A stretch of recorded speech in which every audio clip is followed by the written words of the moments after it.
Alright friends, in Python programming, lists have a useful method called count. Count method helps us find out how many times a specific element appears in a list.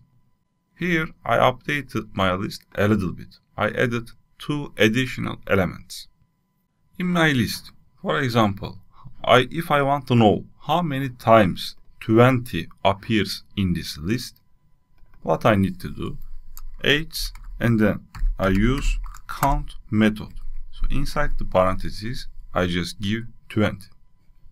If I run it, you see just 2 times 20 appears in my list. You see 1 and 2. If I change 20 to 30, if I run it, you see in my list 30 used 1 time.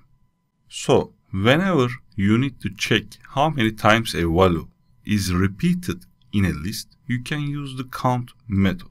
Super.